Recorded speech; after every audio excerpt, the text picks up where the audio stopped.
So by participating in the support group calls, you are acknowledging you understand there are no mental health providers or attorneys on this call, and that nothing said here is any way to be interpreted as mental health counseling or legal advice. Okay, so I am now going to be introducing Dr. Bernet on the topic of alienated children and their artwork. Dr. Bernet is a professor emeritus at Vanderbilt University School of Medicine. He has testified as an expert in forensic psychiatry about 300 times in 24 states.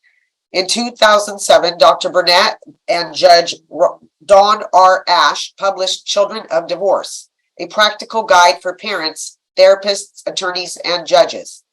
Dr. Bernet edited Parental Alienation, DSM-5, and ICD-11, Health and Legal Professionals, 2013. Dr. Bernet and Demosthenes Lorandos edited Parental Alienation, Science and Law in 2020, and he was the founder and first president of the Parental Alienation Study Group. So I'm honored to have Dr. Bernet with us today. And so Dr. Bernet, the floor is yours. Okay, thank you very much, Cindy, for the introduction and for inviting me to be here this evening.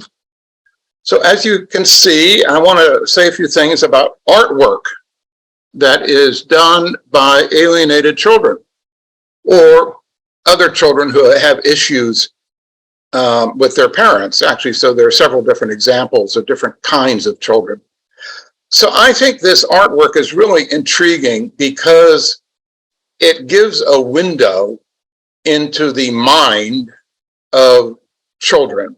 You know, as you probably know, that people who do therapy with children frequently use artwork, typically drawing pictures, but sometimes other kinds of activities, making things or building things, or that help children communicate what they're thinking about and what they're feeling. So several years ago, my colleagues and I started to collect artwork done by children who are alienated or have similar issues. And I've presented different pieces of this at different times. So you may have seen a little bit of this before, but this is, I've updated this presentation, and I hope that you enjoy this as much as you can, because most of it I think is upbeat, but I must admit that there's some parts of this that are kind of difficult. So when I always give this definition, just because to make sure I want to make sure we're all on the same page, that parental alienation refers to a child, usually one whose parents are engaged in a high conflict separation or divorce. The child allies strongly with one parent, whom we call the favorite parent, and rejects a relationship with the other parent, the alienated parent, without a good reason. So a lot of people like these diagrams in which the favorite parent and the alienated parent are arguing with each other and blaming each other. In other words, they realize there's some problem with the child and they each blame it on the other parent. And what happens next may be that the child rejects a relationship with one of the parents, which is the targeted parent or the alienated parent. And this little yellow squiggle is what we refer when we're talking about the rejection, or when we use the phrase parental alienation, that's what we mean. We mean what's going on in the mind of the child and also the child's rejection of that parent. And of course, this is all being created by this big red arrow, which are the alienating behaviors by the preferred parent. So I realize that some people have different words. Some people have different words for the yellow squiggle, but we call that parental alienation. And some people have different words for the big red arrow, but we call that alienating behaviors. So I think everybody knows this, that the parents argue, the alienating parent engages in alienating behaviors that cause the child to reject the other parent. So I'm going to show you some pictures that come from children in several different situations. So this first one is a child who had difficulty with both of his parents. And the word is estranged. As you know, estranged means that the child is rejecting a parent or parents for a good reason, such as abuse or neglect, while alienation means the child is rejecting a parent without a good reason. So here's an example of a child who was estranged. And I think you can see from this why I'm saying that. So this, the way this works is there's a test that you can give. It's actually called, it's named after Barry Bricklin, who's a psychologist in Philadelphia.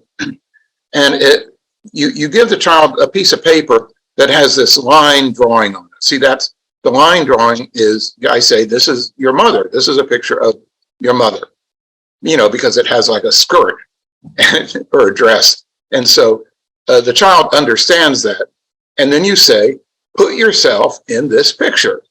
And so this boy drew this thing that looks like some kind of monster, but he explained it to me. The head, if you look carefully, you can see the head is sort of like a pirate head, but it also is a skeleton. And it's a little bit like a Frankenstein head because it has bolts going through it.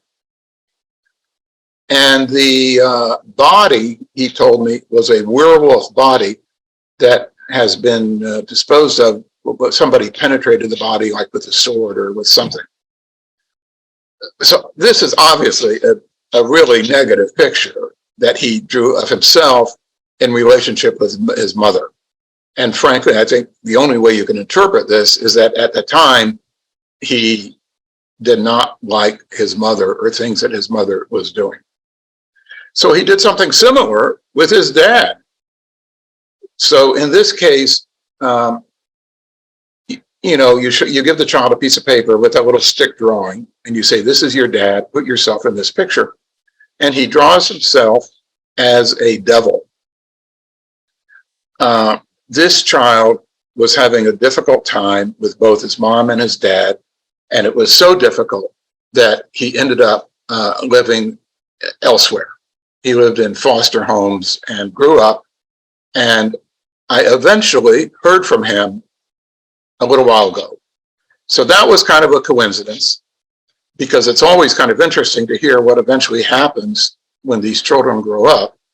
So this particular follow-up was after about 20 years when I saw this boy, and the coincidence happened to be because of a connection between a friend of a friend, and something was said and something else was said, and we all got together for dinner. That is the friend of a friend, and the young man, and it was really interesting. It was really nice meeting him and seeing how things turned out. So he grew up without his mom and his dad. He grew up in different foster homes, but he had a lot of support from different people, people in the foster home, people in certain agencies, people who stuck with him. They helped him get into college. He's now almost graduating from college, and he's doing really, really well. So I guess that's an example of a situation where a child was having a very difficult time, which we would call estrangement, because he had difficulties with both parents, but he eventually did really well. So this is a different kind of situation. This is a child that I'm going to show you manifests loyalty conflicts. Now, loyalty conflicts is when the child is caught between the mom and the dad. There's fighting going on. The child is caught in the middle, but the child is trying hard to have a good relationship with both mom and dad. And sometimes it's very hard to do. Sometimes they're able to do it if they somehow keep some distance, emotional distance from both parents. But a lot of times they're not able to. And sometimes loyalty conflicts evolve into alienation because the child is caught in the middle. He's not able to maintain relationship with both mom and dad in his own mind. And so he gravitates to one side and rejects the other side. So sometimes severe loyalty conflict is the first step on the way to parental alienation. That's not what happened in this case. So this is an interesting story. This little boy is only 6, and he was coming to my office for an evaluation. And he was not being brought by either his mom or his dad. So that, I guess, is somewhat significant. He was being brought by an uncle because of issues between the mom and the dad, the child was placed in a neutral territory, which was with his aunt and uncle. And they're on the way to my office, and they stop at Waffle House. I think this is a menu. It's the back of the menu, which I think was from Waffle House. And so they're having breakfast, and he turns the menu over, and he draws this picture, which is an enormous battle scene. You know, there's a fighting airplane, and then a helicopter, and tanks with guys shooting guns out of the tanks. And then what's kind of cute, even a little Red Cross, a little ambulance there, and some other people with, looks like a bazooka or something. So this is of course very interesting that spontaneously, nobody suggested this to him. Spontaneously, he draws this picture of warfare. Well, he comes to my office, and we, I interview him, and we go over various issues and so on. And at the end, I'm asking him, is there anything else you want to do? Is there anything else you want to say? And he says, yes, I want to draw a picture. And this is the next one is what he draws in my office. So the one you're looking at right now was in the restroom. And this next one he drew in my office at his own initiative. In other words, I didn't suggest any of this. But he says, I'm going to draw my favorite thing. It's a war. And you can see this is a really nicely done picture. It's very neat. There's this boat of some kind, the ship, and the ship has a little helicopter on the top of it. That's kind of an interesting detail, and it's firing all its guns. And there's this fighter plane, and I believe the boy told me that he was in the fighter plane. But I don't think there was ever a discussion of which side he was on. But this is what he thinks about. His day-to-day thinking has to do with a war is going on, and he's involved in some way, but it's a little fuzzy as to whether he's on anybody's side. So I thought this was a really good example of a child who's caught in the middle, but who managed to have a pretty good relationship with both his mom and his dad. I mean, I saw him, with both of them at different times, and he was affectionate and was fine with both of them. So by another coincidence, I can give you a little follow-up about this, which also is more than 20 years later, that he's almost 30, I understand, and he's done fine. And to this day, he has a good relationship with both his mom and his dad. At least this is what I heard through a friend of a friend. And so that's kind of interesting to know that kind of follow-up. So those are two examples. Neither one of those were parental alienation, but they're related in that they involve child having difficulty with parents. So I want to show you some pictures that do relate to alienation. And the first one is, I think, is an example of early or perhaps mild parental alienation. So I got to tell you, some of these pictures were children that I saw in the past, a long time ago, and some of them were collected from parents. In other words, I've gotten the word out through presentations like this that I'm interested in this artwork, and parents have sent me various pictures, which I really appreciate. In fact, I'm still open to receive these. If any of you think you might have pictures of any stage in the alienation process, whether it's before the child is alienated, if it's mild or severe, and afterwards, if some kind of reunification happens. I think it's really interesting to collect pictures of these different stages. So this is a very nice, it's a very sweet picture prior to this girl becoming alienated. And it says on it, "To Dad with love."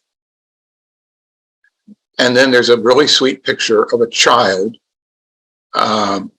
with her dad. Now, actually, the girl who drew this was about 13, and you can see that in the picture, it's actually a younger child. But anyway, it seems to convey her feeling at that time of her relationship to her dad, which is seems quite positive.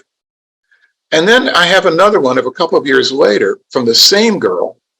And at this point, she is alienated. But my impression is it wasn't really, really severe, that it was some mild or maybe moderate, but she still had some relationship with her dad. But in any case, this is a picture of herself that she drew of her. It's a self-portrait. And her comment about this picture was, "I'm ugly." So I think you would agree that that's a pretty negative self-image. It's sad that she feels that way. The dad saved both of these, I think, for many years. And that's how they were given to us. Obviously, I'm showing these with the permission of the parent who gave them to me. And I think that's an adequate permission for this kind of material. So anyway, that's an example. I think it's an example of early or perhaps mild alienation. So most of the time here, I'm going to be talking about severe levels of parental alienation. And the pictures are much more dramatic. Some of them are quite difficult to look at. They're sad. They're even violent in some cases. So let's walk through these. And I'm interested to see your reactions. And later, I think we'll have time for some questions and some discussion. So if you want to talk about a particular picture, take a little note or something about what's in the picture. And then if you have a question about that, we can think about it later. So anyway, this first one is kind of gruesome. It's a boy drawing a picture of, apparently a picture, it's a picture of himself, because he says, "I hate my life," me, it says me, and it's a very disturbing picture. I mean, his eyes are crossed out and his tongue is hanging out. He has cuts, those are cuts with little stitches on them because he's been beaten up. And this is actually the kind of drawing that a much younger child would do. This kind of stick figure with a big head and small body and kind of stick figure for arms and legs. So it's a very immature picture for a child who's 9 years old. So I think that if an evaluator were doing an interview with the child and this picture was drawn, I think it would convey that this child is having some kind of serious problem. And obviously the evaluator would try to figure out better what's going on, or why does he feel so negatively about himself. I did have a little bit of feedback about this child, which actually turned out pretty good. I don't have a lot of information about these cases, but because they come from parents and it's second or third hand story. But my understanding is that as years went on, this child did pretty well. Here's another one. A lot of these are pictures of themselves. So this is a 17-year-old girl. And this, to me, looks like a very unhappy picture. Now, the parent told me that when she did the picture, she was experiencing severe parental alienation. And she certainly looks very unhappy. This particular motif, I guess I've seen this. I think that if you sign up for a drawing class from an ad in a magazine, I think sometimes this type of picture is a sort of standard picture that people are asked to copy or to draw. Obviously, this goes much, much beyond copying anybody else's picture because of the tears and the blue ink and the expression and so on. I mean, this is a child who looks extremely unhappy. And I think that that's consistent with her being caught in an alienation situation.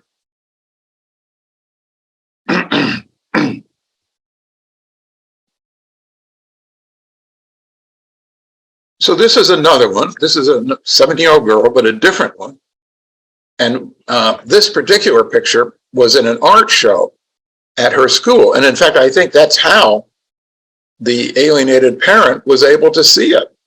the parent went to the school and to the art show, and he found a picture of the daughter that she had drawn, and took a picture of the daughter's drawing, which I think technically is very good. I mean, the pencil, I guess you'd call this a paper and pencil drawing, the hair, the eyes, the features, to me, they look very realistic. Although I must say, her facial features to me seem a little bit exaggerated, like those lines next to her nose, the creases in her face and her mouth and her teeth. I'm no expert on any of this, but technically they seem a little bit exaggerated. But what I really want to show you are her eyes, which I don't think you can really see very well here, but I'm going to show you a close-up of her eyes. If you can look at this, you can see what it says. It says, "Help me." So you got to admit that that's a really unusual little detail that she put a lot of work into this picture. I mean, it must have taken a long time and thoughtfulness. And then she adds this touching detail when we don't know what it means. It means something. It means obviously something that she's concerned about, but it's hard to know beyond that. Although my understanding is that at that time, she was experiencing severe parental alienation.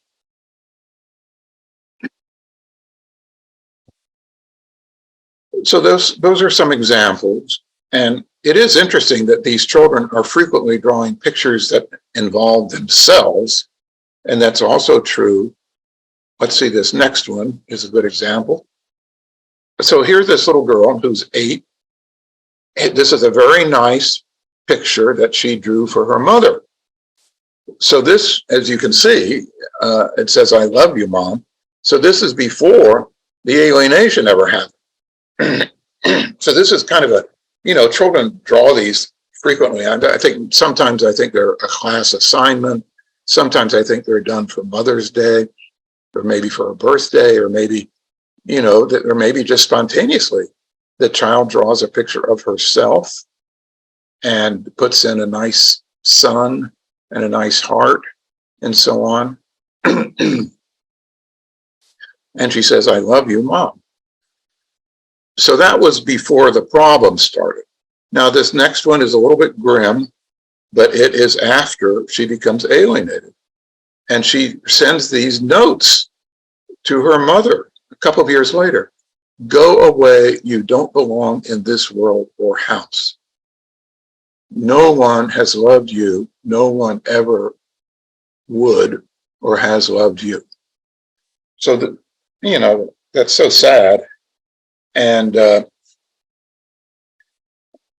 I don't understand exactly what happened, but I gather the girl gave these notes or left these notes for her mother to find. In any case, the mother saved the previous one, "I love you," and she saved these. And it certainly conveys what I would consider an extremely inappropriate message from the child to the mother. This is an example of splitting. That's where the child has very negative feelings about one parent and very positive feelings about the other parent. And this happens in parental alienation. And obviously in alienation, the feelings are not based on reality. They're based on this psychological mechanism of splitting, where somebody's totally good and somebody else is totally bad. So I think that's what this illustrates. But it is an example of the way a child might think during severe parental alienation. So like I said earlier, part of what we're trying to do here is collect these drawings and other kinds of writings and artwork, because I think they really convey what's going on in the mind of the child before, during, and after alienation. And it would be neat to write an article about this in which we can include some of the pictures because I think they really convey that parental alienation is real. As you know, there are people who doubt that parental alienation even happens, but I think that the pictures, this one and the one that you're about to see, really conveys the reality of this condition. Excuse me. So here's a note. This is another child, that little girl who wrote this note to her dad when they had a good relationship. Let's read it together. Dear Dad, there is only one person in the world to be my daddy, and that is you. And then it's kind of cute. She puts in drum roll, please, ... before she says, you. Love you loads, and so on. So that's fine. That's when she still had a good relationship with Dad. Now, the next one is, I think it's a couple of years later, and it's extremely disturbing. So I guess here's a heads up. So this is the same child, and she draws a picture of herself, it says me, and a picture of her dad, it says you. And then at the top, she says, unsincerely. And she has this sword, and she has decapitated her dad. And it says on it, head unattached. And the sword is all bloody. I mean, it's hard to imagine anything that would be more disturbing. So I'm sorry to kind of show some of these, but I think it's useful to see what you can find if you do this kind of research. Some of you might be familiar with this organization in the United Kingdom. It's called the Good Egg Safety Company or Society. And they produced a book about parental alienation in the United Kingdom. And this was in that book. So this is an example of something that was on the public record. We were actually in touch with the dad who gave us permission to use this. He had it. He had these pictures, and he gave them to the Good Egg people, and then that's how we got it. So you can see how disturbing this is.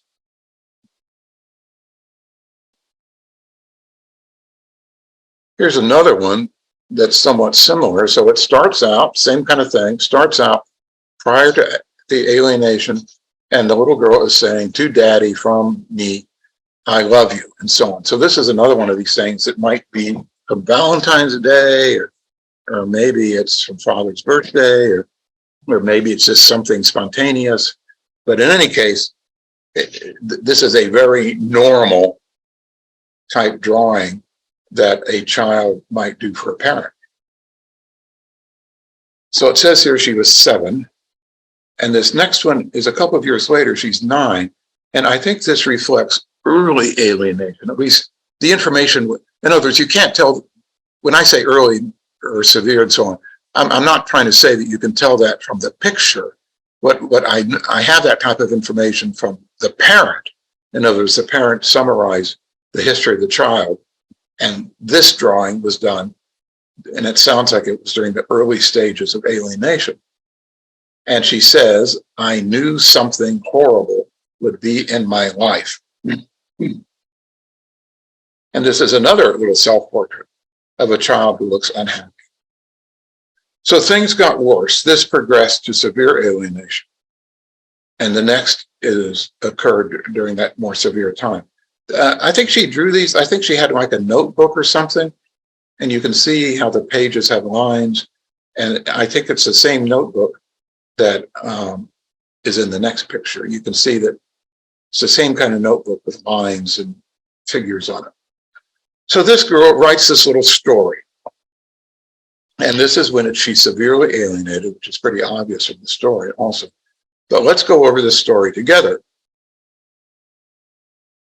This story is called He and She and the Kids. She had the kids. She gave the kids to him. The kids didn't want to go. He gave the kids back. She had the kids. She gave the kids to he. The next day, he took the kids. He got shot by a tank. The kids lived happily ever after with she. So this is a very sad and poignant story. I mean, it's hard to imagine what prompted her to write this. You know, she wrote this in this notebook she had, and she must have written practice, because this is kind of like the final draft that she neatly printed out, and maybe she wrote earlier versions, which we don't have. It is interesting how she writes the end very large. Now, how do we come to have this? Well, you know, she went back and forth to the two homes, and eventually, when she became alienated, she didn't come to her dad's house anymore for an extended period of time. I'm not really sure exactly how the history played out, but the dad found this notebook in her room. So the notebook was in her dad's possession, and he, I think, was authorized to let us see it. And he gave us permission to use it in this type of presentation. Well, I have to warn you that the next picture is actually maybe even worse, because she draws a picture of the tank in this next little drawing. So at the top is the tank firing like a cannonball. And that's what shot the dad. And then the bottom, it looks like some kind of military, I guess you call this a personnel carrier, military vehicle with a gun on it, and so on. So this is kind of, well, it's similar to the little girl who drew a picture of decapitating her father. This one, the father's getting shot by a cannon. And so these are fantasies, you know, to express this on paper and draw a picture and write this little story. This is something that's going on in the child's mind. And typically, I think we would call these fantasies of dad's death, and exactly dad's violent death. So it's very sad to think that children have these ideas, but they're created as a result of severe parental alienation. So we've studied this kind of material, and we've actually gone to the next step. Is my colleagues and I have located instances that go beyond just fantasies, but we're collecting instances where people actually do get killed. It's called the lethality, the Parental Alienation Lethality Project. And I'm going to tell you what we have collected, and I kind of admit this is very difficult, but I hope you kind of bear with me. I think it's important research, because we're trying to show that parental alienation is not a simple thing, that sometimes it progresses and people get killed as a result of parental alienation, which I realize it's a pretty heavy thought. So this does not happen a lot, but there are tragic situations when suicide happens. And we've had cases in which suicide occurred, that the child who's caught in the middle, the severely alienated child, kills themselves. So sometimes it's the child who commits suicide, and sometimes it's the parent. It's typically the targeted parent has become so frustrated and so demoralized and so wiped out and so hopeless that the only solution they have to them is death. So that has happened, and we're collecting these cases. Sometimes it's murder. So murder can happen in different ways. We have a couple of situations where the child murdered the parent, the targeted parent. And either the child did it by himself, or in another case, the child helped the preferred parent murder the targeted parent. And these are also on the public record. So, you know, we're not violating anybody's confidentiality, but in fact, we do, as much as possible, in these cases, we do contact the people who are involved to make sure that they know we're using their case, and they've always been very cooperative in letting us do that. So sometimes the child murders the parent, or sometimes the alienating parent murders the child. And that might happen in an extreme situation, for instance, typical scenario, the court has made a determination that the parent A has been alienating the children or the child from parent B. The court orders the parent A to hand the child over to parent B, and the court says, do it first thing tomorrow morning. That which is a mistake, because what happens is parent A goes home with the child, decides never to give the child to the other parent, and then kills the child and then kills himself or herself. So that's kind of what, there have been several cases like that that we've learned about. In fact, these are the actual cases.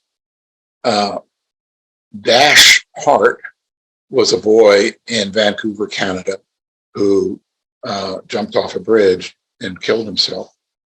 And his mother wrote the story about his life and about the sequence of the alienation and so on, and about his death. So, and we know the mother, and she knew that we were going to use this, but it's already been published, so it's really, there's a whole book about it. So it's not as though it's a secret. You may have heard this name, Richard Ostrow, who was a physician in Texas, and he was alienated from his two children. And he went to pick them up, and they got in the car, and one of them had a gun that the mother had left laying at a nearby table. And the child got in the car in the back seat and killed and fired the gun through the seat into his father's back and killed him instantly. And this was written up. There's been, people have tried to study this case. You know, one question is what should happen to the child? And he's murdered his father. So what kind of help is there for a 10-year-old who does something like that? This next case, all three of these are from Texas. There's this little boy named Eric McCall.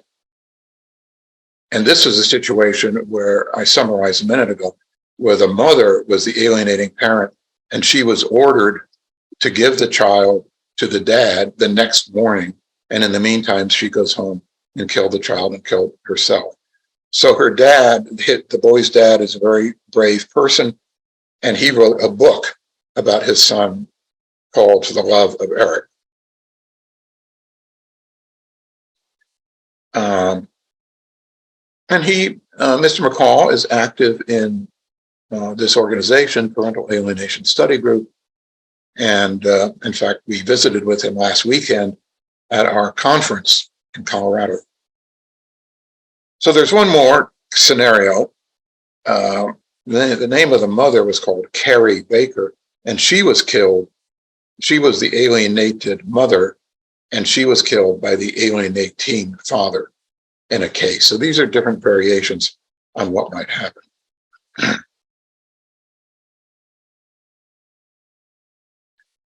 So here's a really interesting historical example of this kind of thing, which was published in 1977.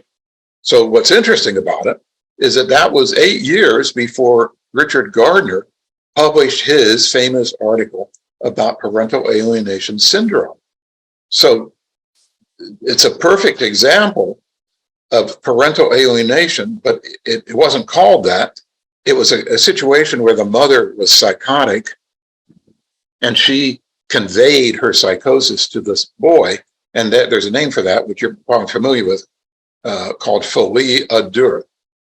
And another name is shared psychotic disorder, and there's still another name for that kind of thing. But basically, in this case, the mother had delusions about the dad, and she convinced the boy to have the same delusions. So this is what it says in this article, which incidentally was published in the American Journal of Psychiatry, which is the leading psychiatry journal in the world. So this is what the article says. The mother began to tell Bobby that his father wanted to kill them, that Mr. A had put razor blades in their beds, cut her hair, and poisoned their pets. And it also said, Bobby began to feel his mother was right and they began to plot the murder of Mr. A. They decided to burn his home down while he slept. Now, the situation was the mother and the boy had moved to California, and the father still lived, I think, in West Virginia.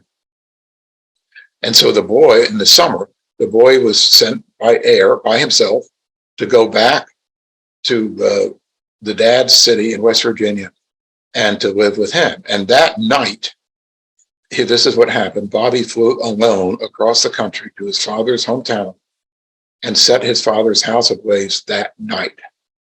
Well, fortunately, the dad woke up and was able to escape the burning house. The boy had already run down the street to get away. The whole thing was investigated, and both the boy and the mother, who was delusional, were both hospitalized in psychiatric facilities. And they investigated, and they determined that the mother was psychotic, was delusional. She conveyed the psychosis to the boy, and they ended up being treated. And the boy gradually got better because he was of course removed from his mother's care. And as he got distance, he got better. And I believe he ended up living with the dad when the dust settled.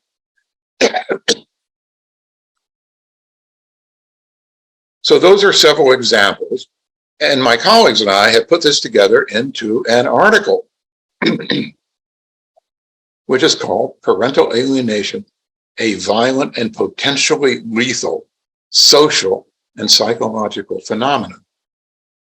And that was Dr. Carosi, who was in Australia, and myself, and Stuart Graham, who's in the United Kingdom, and Dr. Ross, who's also in Australia.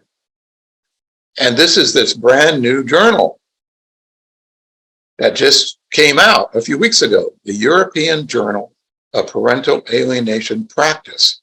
And this article about lethality, parental alienation lethality, was in the very first issue.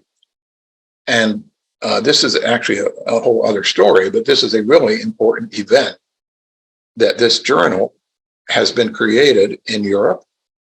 It's a joint project of two organizations. One's in Ireland, which is called Parental Alienation Europe. And the other one is in Malta, which is called the Institute of Family Therapy Systemic Practice. So those two organizations also have a training program, an educational program in which people can get a master's degree in parental alienation. And, it would typically be part of either a psychology department or a social work department, but they are the first groups to create a master's degree, and also the first groups to create a journal, which is a very important milestone in this area.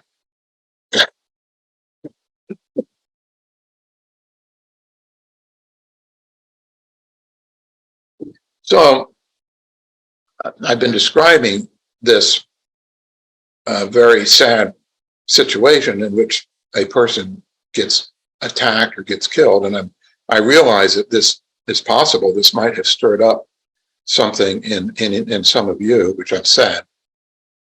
And if something like this has happened, I'm so sorry for your family if your family has been the victim of this type of extreme violence. Like I mentioned, some victim parents, after they get over the initial grief, I would say become somehow heroic by sharing their family stories with other people. Why do we collect these? Well, I said this already, that these tragedies help to prove the reality of parental alienation. There are people, there are critics and doubters and debunkers who think this is all made up, or it's a hoax or something like that. And sometimes we need to try to convince them with hard facts that parental alienation really happens. In some cases are very extreme.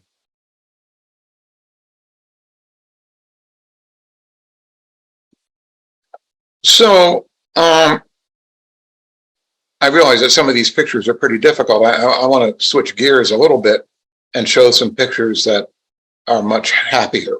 And I'm going to wrap up with this more happy thought. So this is a little girl, and the parents sent me, in other words, this is a little girl who was involved. Her parents are divorced, and she was involved in some way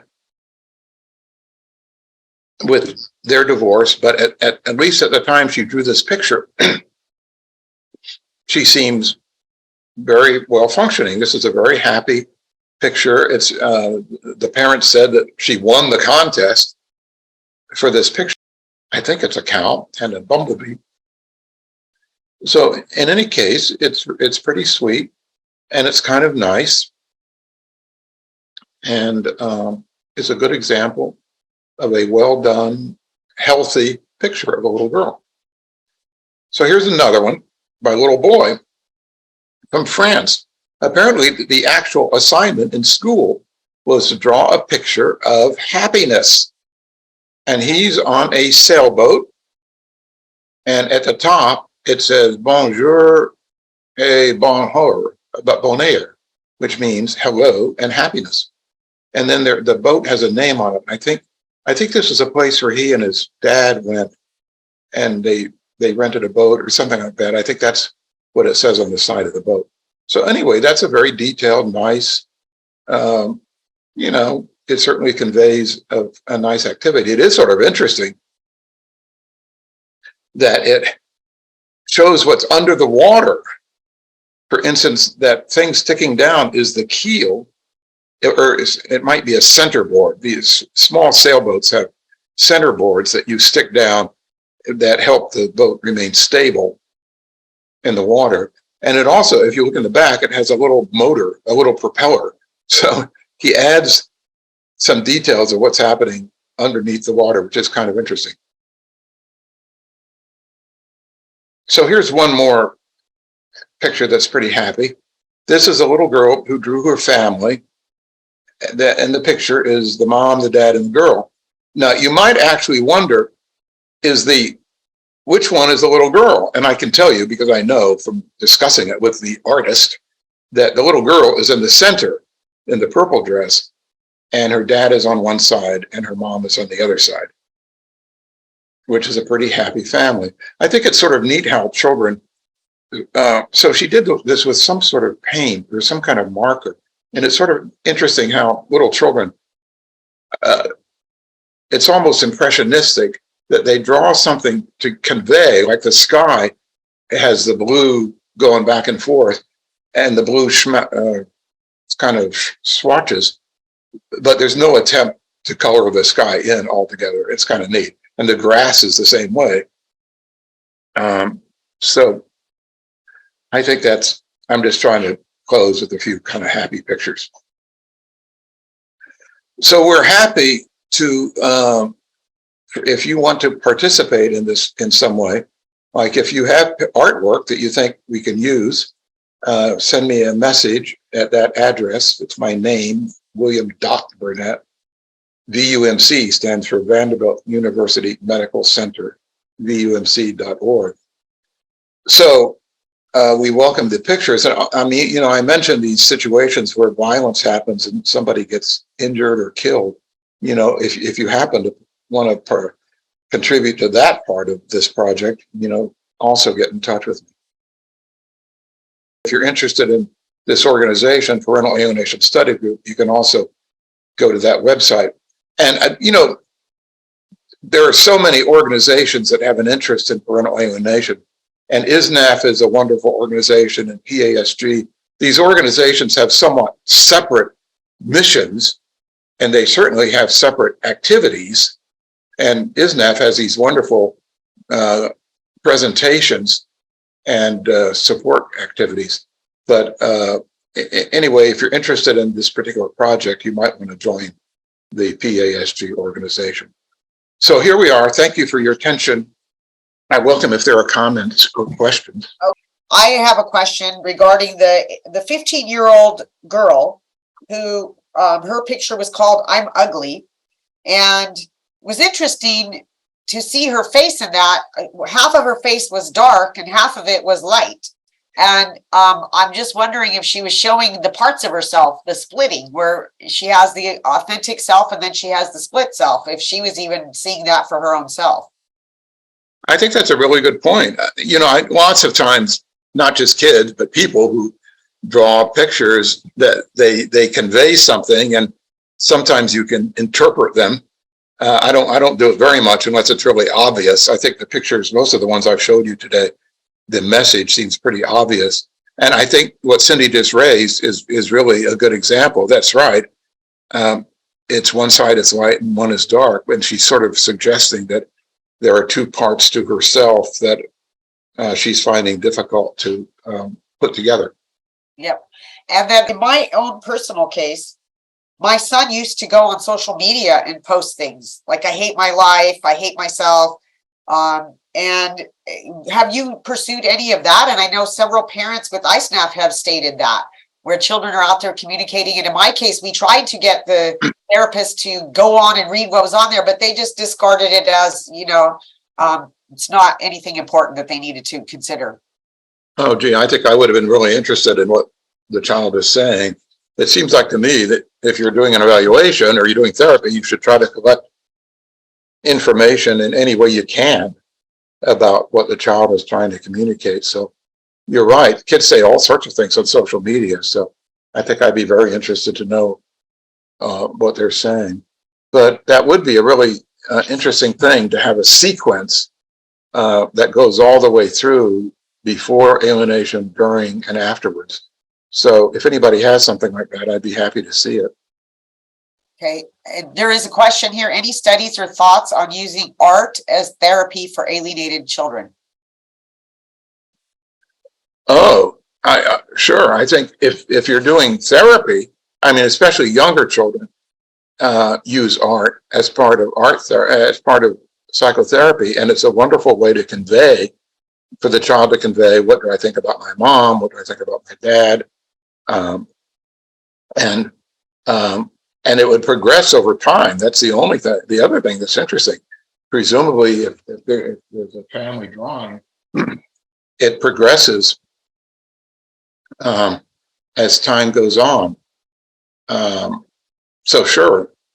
And actually, you save all the pictures. If you have a drawer in your office, or you have a file and you save the child's pictures, and usually what you do is on the back of it, you have the child put his name and the date. And then later, a few months later, or maybe a year or so later, you might end up and go back and review some of the pictures. And that might be very helpful to do also. Okay, another question. Have you asked the children that are now adults to describe their thoughts or what they recall, what they were drawing as adults now? Yes, though the one with the warfare, I have not seen that boy. I did hear in a roundabout way how he was doing. But the boy, that very first one who drew the very negative view of mom and dad, so I did run into. So, this is a thing of the friend business. That was a fortuitous coincidence, and we all had dinner, and yes, and he vaguely remembered the pictures. I showed them to him. And he sort of vaguely remembered them, but he knew. I mean, he knew what he was thinking. Is he had a very kind of difficult experience with both his mom and his dad, so he knew that that's what he was drawing pictures of, even when what was he, like 8 years old, I think, when all that was going on. So yes, he remembered them, and he thought they were pretty interesting. Okay, next question. What does it mean when a child draws their extended family with all the mouths drawn vertical and not horizontal? Other than that, the drawings are relatively normal. Well, I don't know. It seems kind of unusual. It sort of suggests that the child has some sort of ambivalent relationship to these people, that he isn't sure whether he likes them or loves them or doesn't, or do I trust them or not, or whatever. But I don't really know what it means. And so, of course, what I would do is I would have a discussion with the child about what it might, whether it means anything, And of course, you'd kind of want to see pictures of other people that he draws, like people at school or people that he knows, whether he does the same thing. But, lots of times children put sort of odd looking things in pictures and you never quite know what they are until you ask them about it. Okay, we have somebody asking you to state your email. Do you mind repeating it for everybody? Sure. It's my name, Wlliam.Bernet, BERNET, at VUMC.org. VUMC is Vanderbilt University Medical Center.org. Thank you. Okay, and we have an off-topic question, but I think it would be something we might all like an update on. Do you have an update on the DSM-5 and when the Academy Task Force will make a ruling? So I can tell you what's been going on.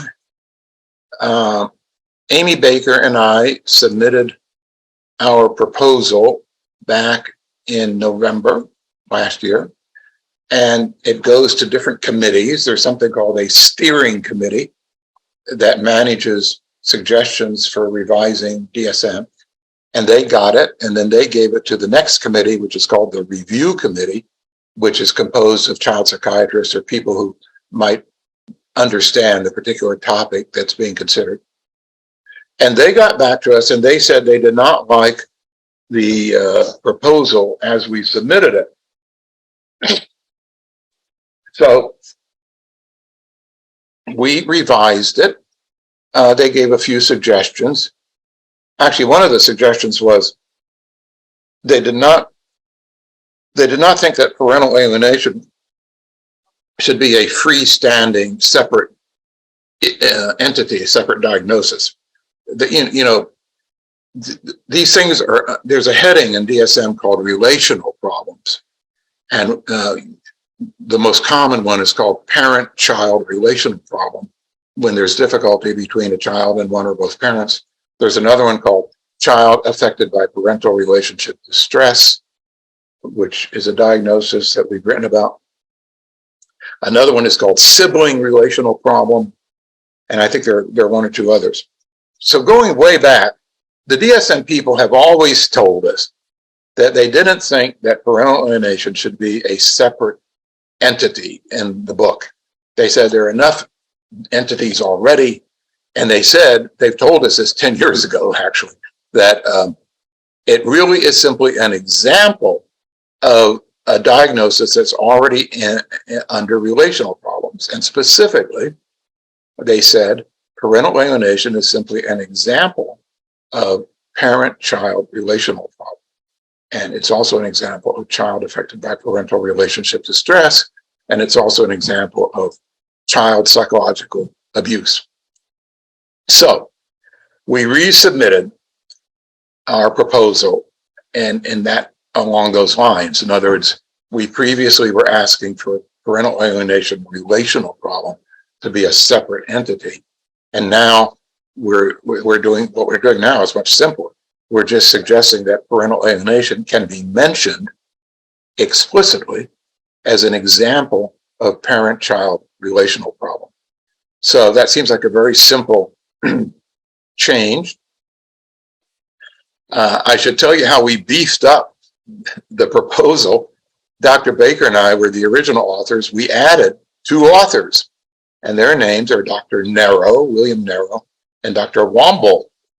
So who are those people? Those are the people who actually wrote that chapter in DSM-5.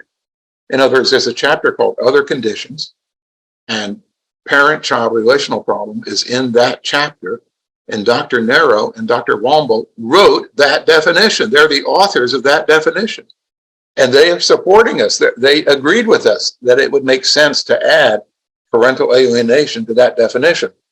So we have really high-powered support for our proposal. It's hard to get higher support than the people who actually wrote the chapter in the first place. So we're hopeful that that change will be adopted. That would be wonderful. Don't ask me when, though. I nag them every so often, and they say, well, sooner or later. So just on that topic, if that happened, just having the word parental alienation in the DSM, would that remove all of the, I'm going to say anti-PA people from discrediting anything? Well, it should remove a big chunk of it. In other words, we hear almost every day, oh, parental alienation is not in the DSM-5. And even if it's just mentioned as an example of an existing diagnosis, I think that would remove most of that criticism. The only problem with it is just being mentioned in that way, it does not give the criteria for identifying parental alienation. So that's a whole other thing that would have to be developed. But I think it would help tremendously just to have it mentioned as an example of parent-child relational problem. See, it already is. In ICD, there's a similar diagnosis called caregiver-child relationship problem. And the ICD memos come right out and say that if you have a case of parental alienation, you can code it under caregiver-child relationship problem. So the ICD, even though it doesn't say that in the actual text, they do say that in their correspondence. So if the DSM does the same thing that we're suggesting, there would be some similarity between the ICD and the DSM. Excellent. So, all right. I see we have one last question. Oh, somebody says, is it still in the ICD? I think. Well, it's not. Parental alienation is not in the text, and it never was. For a while, for about a year, it was in the appendix of the ICD, so that if a person, had that and they looked and they searched for those words in the ICD website, it would show up because it's in the appendix, and then it would say, see caregiver-child relationship problem. So that's what it said for a while, and then that was taken out. So it's not in the appendix anymore, but it is in this separate correspondence that we have, which is a little bit of help, but it's not as good as actually being in the book. All right. Well, I think any other questions? Last chance. All right. So I think we're going to be able to complete early. Dr. Bernet, I want to say thank you very much for taking the time to present this. I find it most interesting information. And so now we can see through our children's eyes, what they are telling us in other means. So it's an interesting study that you're doing. I'm hopeful that it can be used. But let me know if you have questions or something you want to think about or contribute. Let me know. Okay, so we always close with a quote, something food for thought for our parents. So the one I selected for this evening is, "The butterfly does not look back at the caterpillar in shame, just as you should not look back at your past in shame. Your past was part of your own transformation." So I want to invite you all to keep transforming, keep up the work. And as you can see with all the experts working with us, there is nothing for us to be shamed by. We're the healthy parents doing the best we can with what we have to work with. So thank you, Dr. Bernet. I'm going to say goodnight to everybody. Make it a great week, and I'll look forward to seeing you in one of our programs in our next meeting next month.